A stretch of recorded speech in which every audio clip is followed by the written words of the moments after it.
Good morning, it's Jeffrey Christian of CPM Group. It's 5 minutes after 10 o'clock on Tuesday, the 12th of September, here in New York. I want to talk today, updating you on central bank gold transactions year to date, and some interesting developments this year.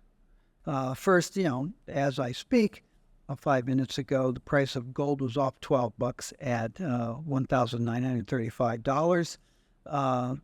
Silver is off about 20 cents at $23.18. Platinum is off about $6.50 at $8.95, $8.96, and palladium's off about $4.70 at $12.14. This is a slide of annual official transactions, net purchases or net reductions in official central bank holdings, total central bank holdings. In 2021, CPM Group estimates that it was about 10 million ounces. This is from information that we get from the IMF and from individual central banks. And then in 2022, we had 10.2 million ounces. Some people have much higher numbers. They misidentified gold that was sold in a surplus market in China last year that had been accumulated in a trading inventory within the People's Bank of China as actual purchases by the People's Bank of China. In China, as in many countries, the central bank will sometimes act as a market maker or a broker for gold and sometimes silver as well, so that if there are entities within a country that want to buy or sell gold or silver, they will sometimes use the central bank to as an intermediary on those transactions. The Central Bank of China, the People's Bank of China, was the market maker for gold and silver until 2001, when it extricated itself from that task, which it had held from the communist takeover in 1949 until 2001, as part of its long-term currency and precious metals market reforms that it had been instituting in the late 70s, early 80s, and continues to work toward, or at least it was up until recently. In China, the government has a policy. The gold in China stays in China. They don't want gold leaving the country. That's important because when it comes to, Vladimir Putin's concept of gold-backed trade settlements among the BRICS nations, China has no interest in using its gold reserves to pay for imports. It will gladly use foreign currencies that it has coming in, which it receives as part of its in payment for its exports. It'll use that to pay for its imports. The gold stays in China. In 2022, there was very strong demand in the first quarter for gold in China, as there was around the world. And then the demand dissipated. It weakened around the world, but it really fell sharply in China, like 74% decline in demand for gold for use in jewelry and investment products last year, starting in April and going into December. There was a lot of gold that was being sold by jewelers, investors, intermediaries in the investment market, suppliers, wholesalers, and retailers of investment products, and there weren't a lot of ready buyers. So about 10 million ounces accumulated in this special trading account that the People's Bank of China has, looking for investors or others to buy that gold within China, because the gold in China stays in China. Now, the price of gold went from over $2,000 an ounce in March and April of last year down to $1,624 on November 9th. The People's Bank of China had been buying gold up until the first half of 2019 for addition to its monetary reserves. The price of gold was trading between $1,250 and $1,350. At that level, the People's Bank of China was a ready buyer. The price started to rise in the second half of 2022 2019, and the People's Bank of China, along with many other central banks, pulled back from buying. And the People's Bank of China did not buy and add gold to its own account, its monetary reserves, from the middle of 2019 until November of last year. When the price came down to 1624, People's Bank of China said, okay, it's not 1,250, 1,350 where we were buying the last time, but it is off $400 from its peak earlier in this year.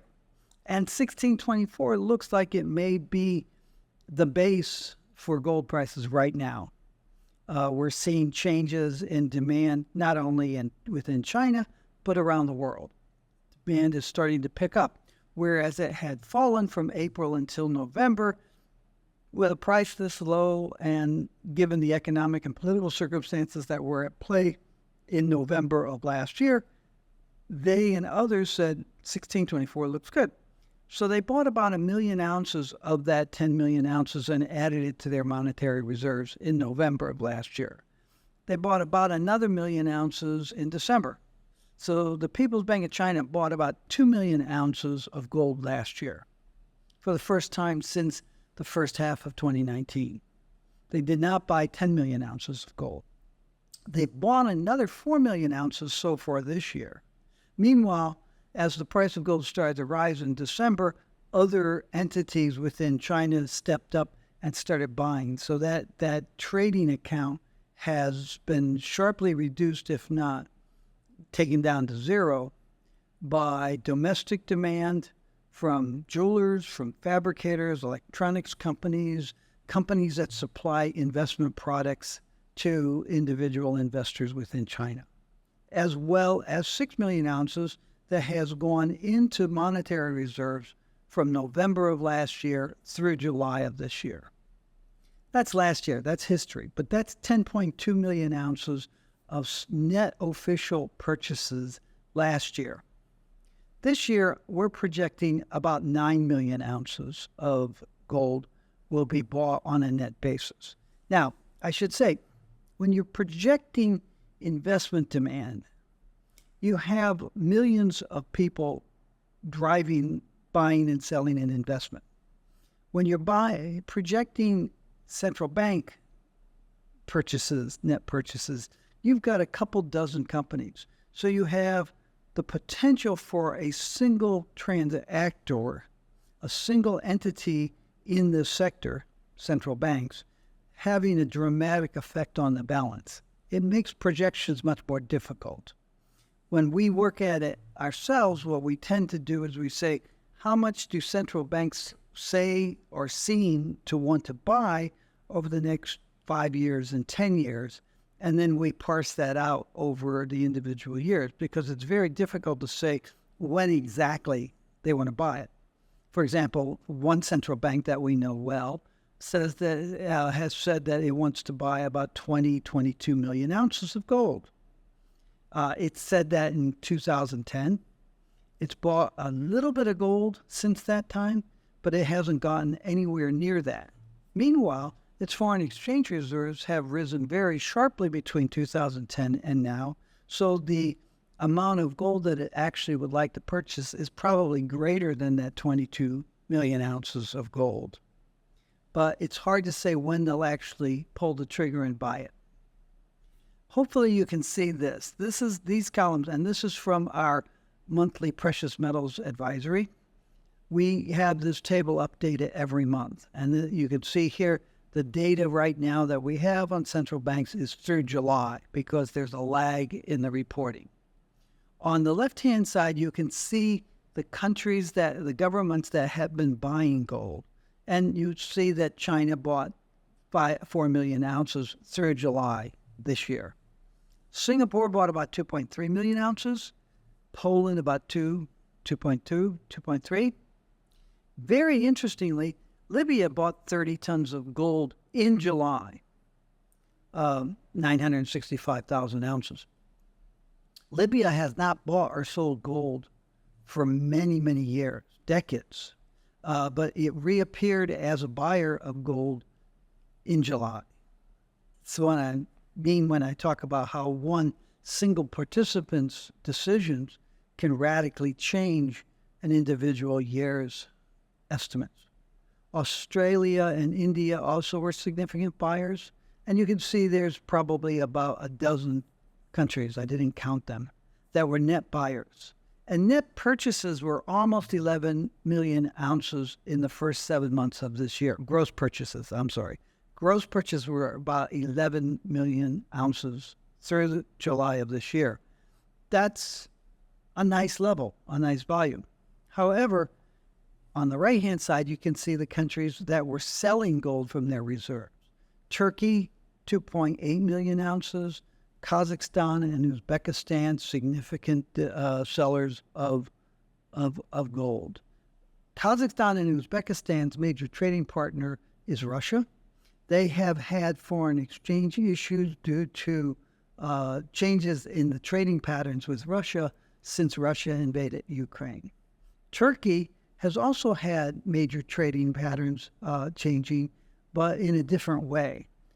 Turkey has become, and to some extent Kazakhstan and Uzbekistan, the entrepôts for goods going into Russia that are sanctioned.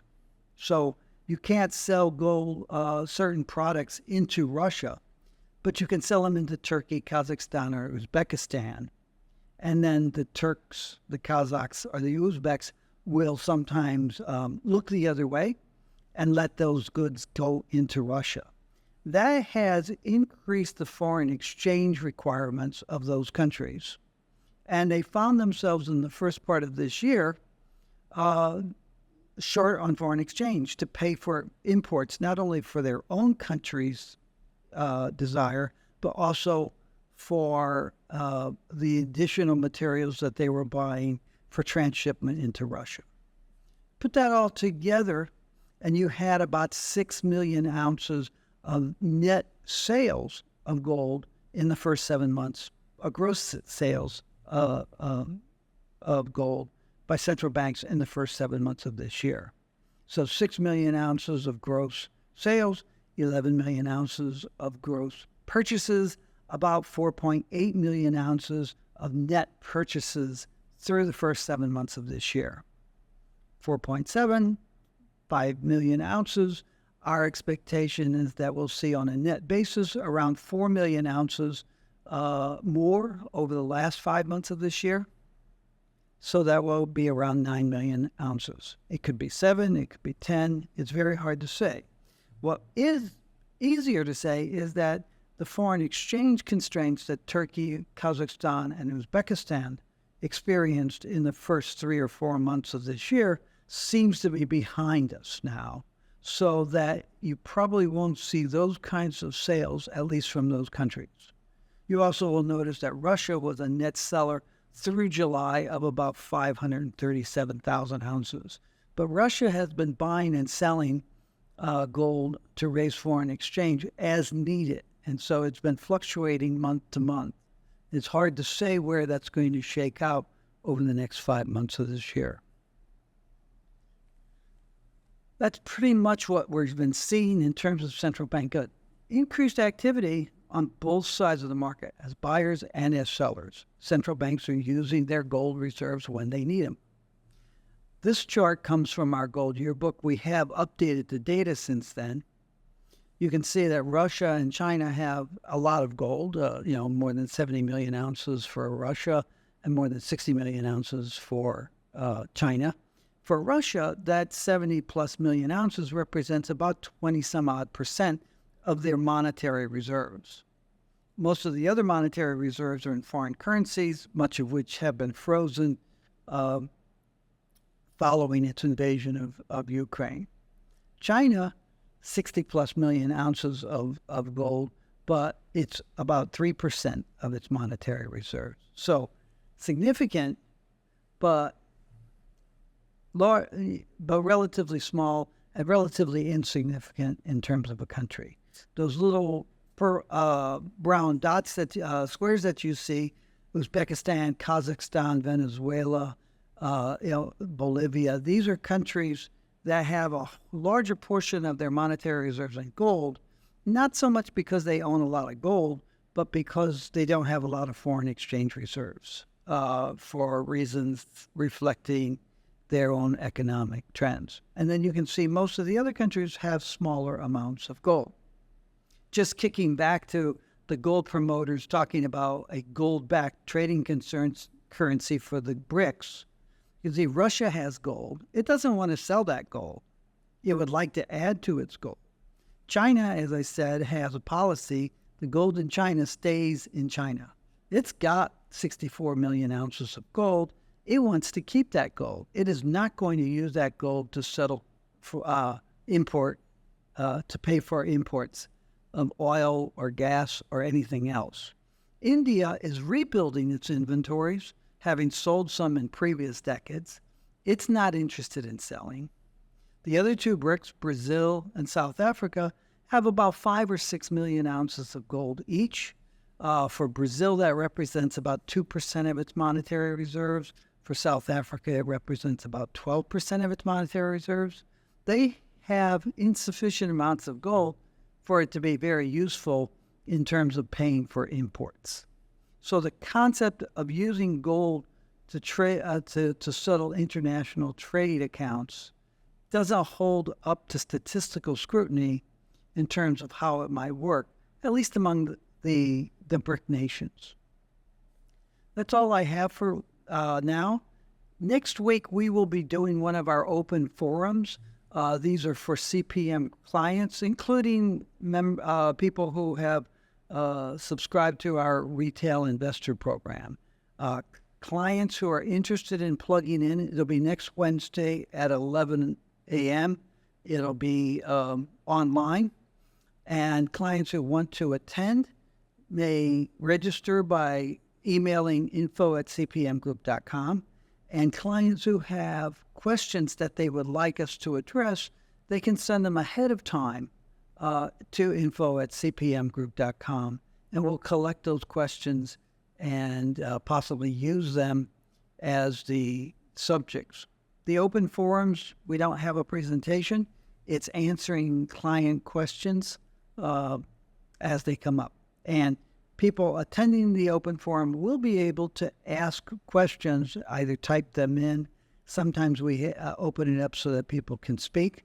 Usually we have them type in their questions either during the open forum or beforehand. Open forum typically lasts about an hour or so. That's next Wednesday, the 20th of September at 11 o'clock Eastern Daylight Time. Until then, take care of yourself. We'll be back on Friday with a presentation, another video. In the meantime, you can visit our website and take care of yourself and those around you and try to help the world be a better place. We'll see you on Friday.